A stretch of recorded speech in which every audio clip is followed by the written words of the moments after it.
Olá, seja bem-vindo. Essa é a nossa segunda aula do tema musculação feminina. Bom, pessoal, na primeira aula nós vimos as peculiaridades com relação ao padrão músculo e esquelético das mulheres quando a gente tenta classificar essas mulheres no padrão estético, por exemplo, de uma competição do fisiculturismo feminino, né? Então eu comentei sobre a Ângela Borges, que ela é a nossa atleta Elite Pro da IFBB e ela é referência na categoria Wellness. Por quê? Porque ela tem um quadril mais largo, a coxa maior, né? A cintura fina e um dorsal que ele é feminino, no entanto, musculoso, né? Mas assim, dentro de uma linha feminina, tá? Bom, então nós entendemos que, por exemplo, o treinamento da Ângela Borges seria um treino diferente se a gente comparar com essa atleta aqui, né, de abertura do slide, que ela é uma atleta bikini fitness. Então nós podemos observar que as linhas, né, dos dorsais dessa atleta aqui, ele é muito maior se a gente comparar com a linha do dorsal da Ângela, né? Até mesmo com relação aos ombros aqui, tá? Então, nessa questão, nessa situação aqui, essa é uma atleta que ela precisa o quê? Valorizar mais o perfil dela cintura e tronco do que quadril e coxa, tá? Se nós olharmos ela na vista frontal e perfil, nós vamos observar que o dorsal dela aqui, ó, ele é muito mais enfatizado devido a essa categoria que pede essa linha, do que o quadril e coxa, até mesmo na vista posterior, né? Se nós olharmos a linha aqui de ombro com relação ao quadril, é uma linha muito maior, tá? E por que eu estou comentando de atleta? Porque atleta, como tem um perfil mais fino, por exemplo, seco, né? Tem dieta, tem uma dedicação ao esporte, né? Então é possível a gente conseguir enxergar essas linhas de uma forma mais clara, joia? Mas isso não é diferente do teu aluno da academia. Se você pegar um aluno teu que não tem um percentual de gordura tão baixo quanto essas atletas, você vai observar um perfil assim numa aluna tua. Uma aluna que tem um dorsal mais aberto, né? Então tem as costas um pouco maior, com relação à cintura e quadril um pouco mais estreito, e pernas também não tão musculosas, né? Não tão volumosas com relação a volume muscular, tá certo? Bom, eu comentei um pouquinho sobre a importância de nós organizarmos os treinamentos e a importância também de a gente saber identificar se existem músculos hiperativos atrapalhando a contração muscular dos músculos que a gente quer ativar, né? Então eu falei um pouquinho sobre a hiperatividade do adutor, que vai inibir, né, a contração do glúteo médio, tensor de face lata, comprometendo a contração do glúteo máximo nos agachamentos, por exemplo, tá certo? Na nossa aula prática, nós vamos fazer bastante exercício para tentar diminuir essa hiperatividade de adutor e melhorar também a ativação dos glúteos, tá certo?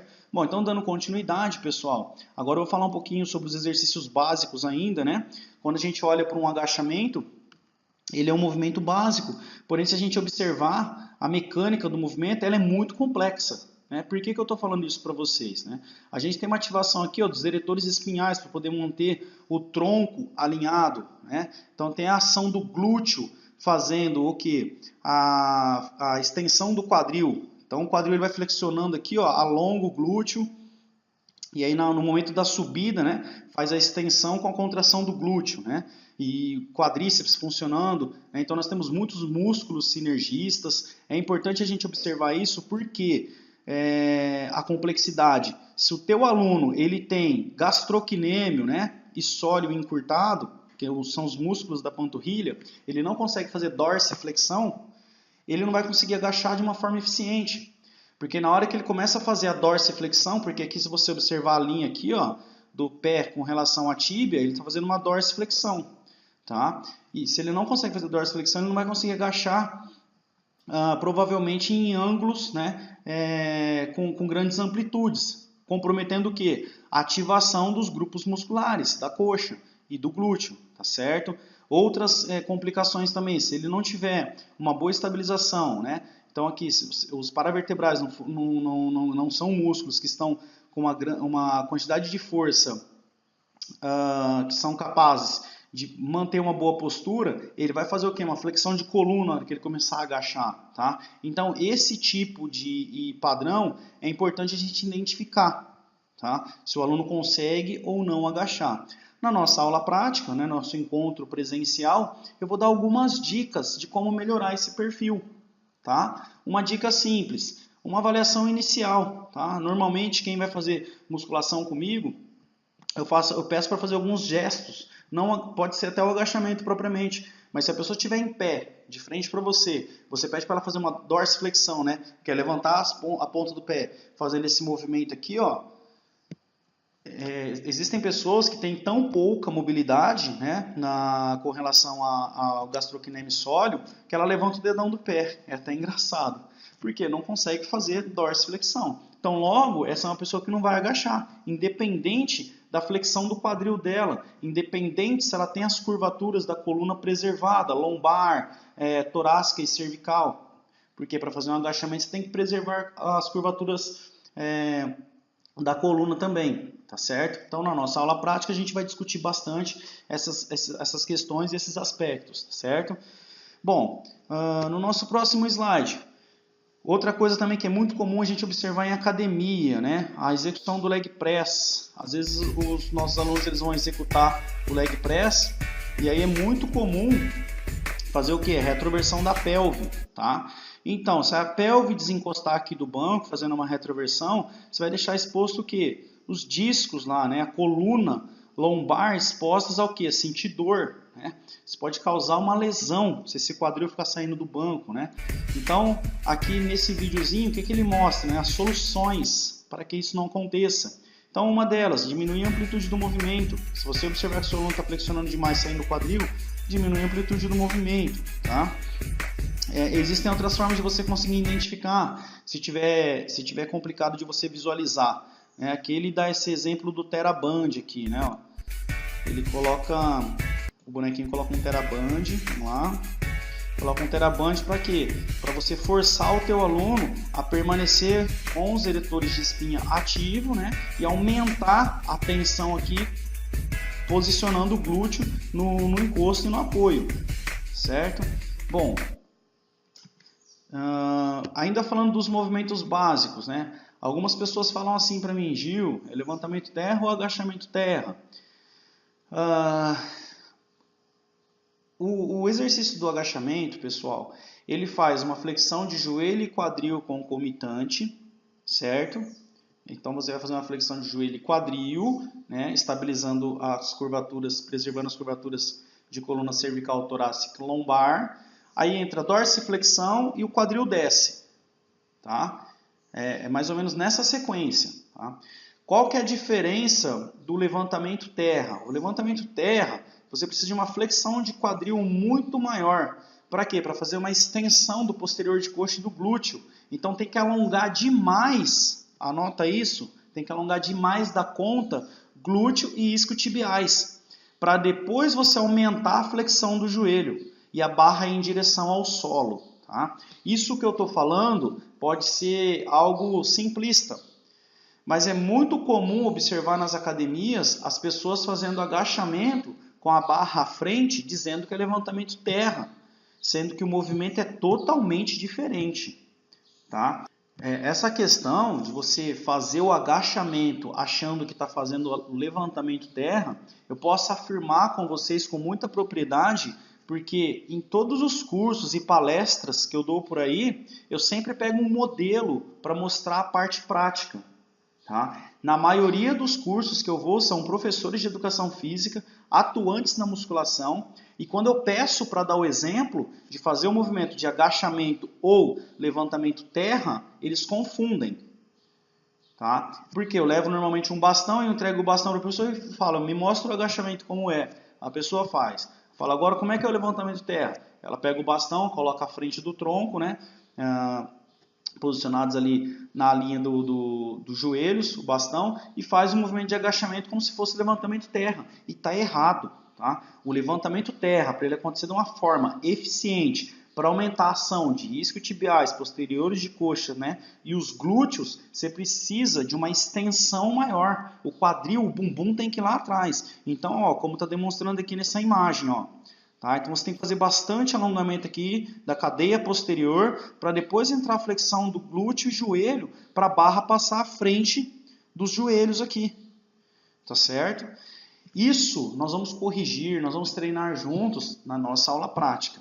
Tá certo? Então eu acho fundamental a importância não só assistir a nossa aula teórica aqui, mas depois a gente treinar junto para discutir essas peculiaridades, até mesmo com relação à posição dos pés. Né? Existem pessoas que falam assim para mim, Gil, o que é melhor fazer? O leg press com os pés mais altos, pé mais baixo, pés mais afastados, pés abdutos, né? Existem pessoas que fazem com o pé em adução, leg de ladinho, tudo isso aí nós vamos discutir na prática, tá bom?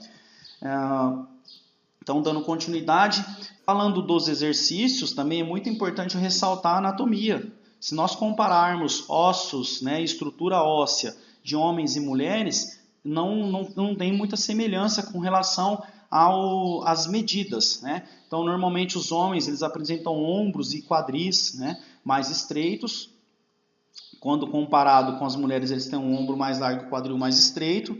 Tem uma tendência, né, de membros em X, então a gente consegue imaginar, a gente passa uma linha imaginária aqui em X, e as mulheres, elas têm o quadril mais largo, né, e o ombro mais estreito, se nós observarmos. Né? Então, como o quadril da mulher já é um pouco mais largo por natureza, porque a mulher precisa gerar uma criança, né, dar vida, e acomodar um feto no seu ventre, os ossos do fêmur, eles tendem a ter um ângulo Q aumentado quando comparado ao homem. Tá? E o que seria esse ângulo Q?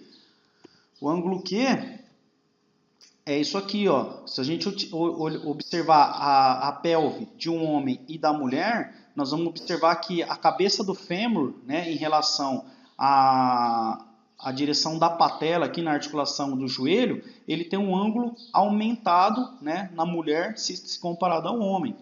Tá? Então, normalmente, a condromalácia patelar ela é mais comum nas mulheres devido a esse ângulo aumentado. Tá? Porque normal são 15 graus, né? E aí se a gente observar aqui na mulher, existem mulheres que têm 20 graus ou mais. Tá? Se a gente passar essa linha imaginária do quadríceps, né, até a patela aqui. Ó. Tá? Então, para ficar um pouquinho mais fácil de visualizar, então, ó, a gente pega o homem aqui, traçando a linha do quadríceps em relação à patela, e na mulher, né, a mesma linha aqui do quadríceps em direção à patela. Então, a gente observa um ângulo aumentado. Ou seja, a mulher ela tem uma tendência em ter joelho valgo mais do que os homens. A mulher tem uma tendência de ter a musculatura dos adutores mais ativa se comparada aos homens, tá certo? Bom, e aí, o que é a condromalácia que eu comentei com vocês? Tá? Então, só para relembrar aqui a patologia. Condromalácia é um amolecimento da cartilagem. Tá? Na hora que a gente faz a flexão do joelho, você está flexionando o joelho em direção a... Ele faz uma força de cisalhamento, né, sobre a tíbia. Então a gente tem uma força compressiva de cima para baixo. À medida que a gente flexiona o joelho, a tendência é fazer uma força de cisalhamento. E aí essa força de cisalhamento aqui, ó, que vai empurrar a nossa patela que está na frente aqui da articulação, ele começa a fazer o quê? A lesionar as estruturas e tecidos moles da articulação da patela, tíbia e fêmur.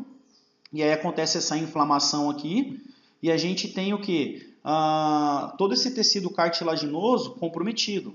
A condromalácia, se ela for uma condromalácia de grau muito severo, além de acontecer o amolecimento dessa cartilagem, começa a ter perda. E aí, quando você perde toda a cartilagem aqui, começa a ter contato osso com osso. E aí essa dor fica uma dor muito intensa. Tá? A única forma de nós diminuirmos essa ação aqui de força de cisalhamento de fêmur em relação à tíbia é fortalecendo a musculatura posterior da coxa. Porque no momento que a mulher começa a fazer a flexão do joelho para agachar, Se não tiver ação de isquiotibiais, glúteo, gastrocnêmio permitindo você fazer uma dorsiflexão aqui, ó. Imagina que o meu pé está aqui embaixo, então tem que fazer uma dorsiflexão para quê? Para poder a tíbia deslocar à frente, né? E aí o joelho que está vindo aqui com uma força compressiva, fazer a flexão, continuar nessa força compressiva, com a ativação dos posteriores da coxa, ao invés do que? De o posterior da coxa não funcionar da maneira adequada ou estar encurtado em insuficiência passiva, encurtando, e aí faz o que? Ele não funciona direito, o fêmur vai para frente, aumenta a compressão da patela, aumenta a compressão da patela, aumento do risco do que? Degenerativo, aumento de problemas de inflamação e até mesmo a condromalácia, tá certo? Então a complexidade do treinamento para a mulher, quando comparado ao homem, é maior por conta disso, pelo ângulo que é aumentado, né? Essa questão do adutor ser mais hiperativo nas mulheres. Mulheres, outros fatores também que são agravantes, né? Além desses questionamentos que eu estou levantando para vocês. A utilização de salto, a mulher usa muito salto alto. Essa posição de sentar e cruzar a perna, você está fazendo o quê? A perna está relaxada. Eu acabei de comentar que para a gente aumentar a força compressiva e não força de cisalhamento, os músculos têm que estar em contração no joelho, para quê? Para poder fazer força compressiva no momento da flexão e da extensão do joelho. Porque se o músculo está relaxado, a hora que você flexiona o joelho não tem força compressiva, tem força de cisalhamento.